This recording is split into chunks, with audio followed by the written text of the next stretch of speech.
Group C group ডির পরীক্ষা, আপার প্রাইমারির পরীক্ষা, এটা আমরা শুনছিলাম যে পুরো জানুয়ারি থেকে শুরু হবে। গ্রুপ সি গ্রুপ ডি জানুয়ারিতেই টাইম দিয়েছিল, কিন্তু আলটিমেট সেটাও পিছিয়ে গেল।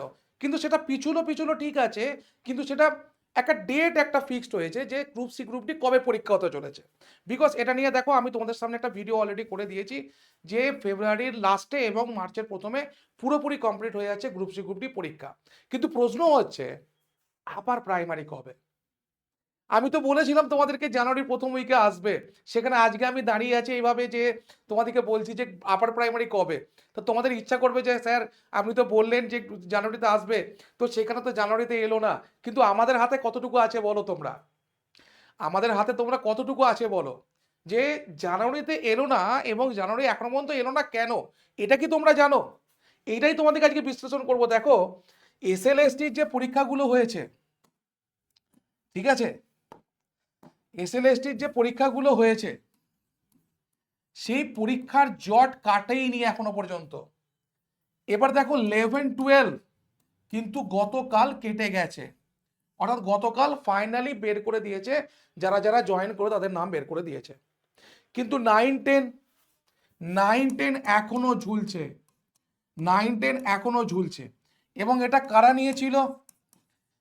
WBSSC। এই যে আপার প্রাইমারি, আপার প্রাইমারি এটা কারা নেবে? Same commission. তাহলে বুঝতে পারছো দেরিটা কেন? তোমাদের কাছে একটুকু ভালো খবর আছে যে এইটা সিলেকশন কমপ্লিট হয়ে গেছে, এইটা নিয়ে আর কিছু হবে না। যেটা হবে সেটা হচ্ছে 9-10 নিয়ে এখনো জট পেকে আছে। যতদিন না এই জট কাটছে ততদিন এরা বের করতে পারবে না, এটুকু বুঝতে পারছি, ঠিক আছে। কিন্তু এইটুকু তোমরা বুঝে রাখো যে ফেব্রুয়ারির 15 তারিখ কোনোদিন পার হবে না। তার কারণ হচ্ছে ফেব্রুয়ারির মধ্যেই এদেরকে বের করতে হবে। অতএব আমি মোটামুটি তোমাদেরকে একটা বলতে পারি যে 31শে জানুয়ারির মধ্যে একটা সম্ভাবনা আছে। যদি 31শে জানুয়ারি না বেরোয় তাহলে হয়তো 8 ফেব্রুয়ারি এইটা যাবে, তার বেশি যাবে না, তার বেশি যাবে না। এবার তোমরাও আমাকে বলো যে তোমাদের যদি মার্চের 31 তারিখে পরীক্ষা হতো, তোমরা কতজন প্রিপেয়ার ছিলে?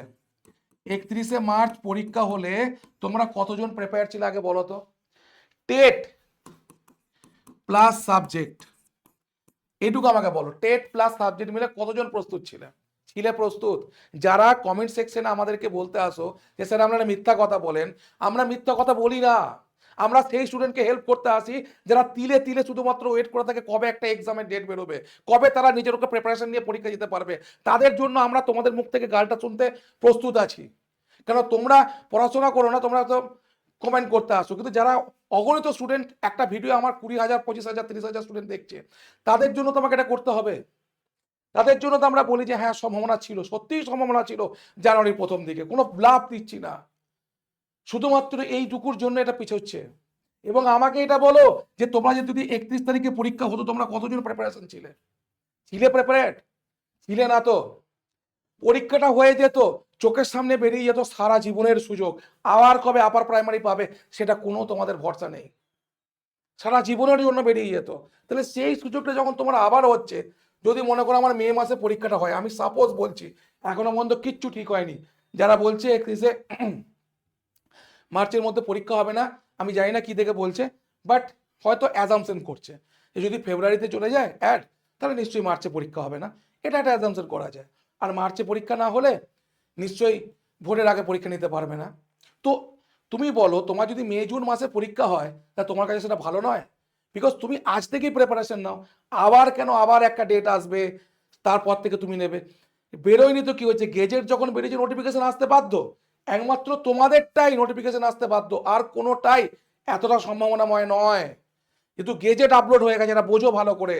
যারা তোমাদেরকে ডিমোটিভেট করছে তারা সেই কারণে ডিমোটিভেট করছে, যাতে তাদের কম্পিটিশনটা সহজ হয়ে যায়। ইনকিটিয়ার এই বয়সে এইটুকু বোঝার ক্ষমতা তোমাদের নেই। আমি বলে দিচ্ছি তোমাদেরকে কেন বলছে এটা, কেন নেগেটিভ কমেন্টগুলো এখানে এসে করে যাচ্ছে, শুধুমাত্র একটাই কারণ, যাতে আর 10টা স্টুডেন্ট ডিমোটিভেটেড হোক এবং সে পড়াশোনা করে বেরিয়ে যাক। This is the reason. তোমরা তাহলে আজকে থেকে যদি প্রিপারেশন নাও, এই দুটো সাবজেক্ট প্রিপারেশন নিতে খুব কম করে হলো 3 মাস সময় লাগবে, কিন্তু এটাকে খুব তাড়াতাড়ি তোমাদেরকে শেষ করতেই হবে, খুব তাড়াতাড়ি। আমি বারবার বলছি যে পেড ব্যাচে যে দ্রোণাচার্য ব্যাচটা আছে, ওই ব্যাচটার ওপর এখনো পর্যন্ত এত ভালো ব্যাচ আমি করাইনি। পেডাগজি বলো, কম্প্রিহেনশন বলো, গ্রামার বলো, এভরিথিং। একলব্য ব্যাচটা তারপরে আছে। তাহলে ওই দুটো ব্যাচ আমার দেখতে সময় লাগবে না? তুমি ওই দুটো ব্যাচ দেখবে কি দেখবে না, তার আগেই নতুন ব্যাচ আবার শুরু হয়ে যাবে, বিশ্বাস করো। আবার দেখো তোমাদের কাছে কত বড় অফার, 899 টাকা 2 বছরের। আজকের দিনে যদি তোমরা এটা নাও, এই অফারটা যদি নাও, তাহলে তোমরা 2 বছরের জন্য 899 টাকা পাবে, মানে শুধু 5 ঘন্টা থাকবে, সন্ধ্যে 7টা থেকে রাত্রি 12টা পর্যন্ত। যারা কল করবে এই নাম্বারে কল করবে 7908100347। কল না করে মেসেজ করবে, সব থেকে বেটার হবে, ঠিক আছে? অথবা কোড অ্যাপ্লাই করতে পারো, GOUTAM, ঠিক আছে? আমি বলছি শোনো, তাড়াতাড়ি ভালো করে প্রিপারেশন শুরু করো, সিলেবাস শেষ করো, চ্যাপ্টার ওয়াইজ কোশ্চেন আনসার শেষ করো, সাজেস্টিভ কোশ্চেন করো, মক টেস্ট দাও, তারপরে পরীক্ষা দিতে যাও। এত কিছু না করে পরীক্ষা দিতে যাওয়া মানে তুমি হেরেই বসে রইলে। সেগুলো প্র্যাকটিস শুরু করেছো, তাড়াতাড়ি করো টেক্সট বুক সুপার কোচিং এর সাথে, বিলিভ মি। Thank you.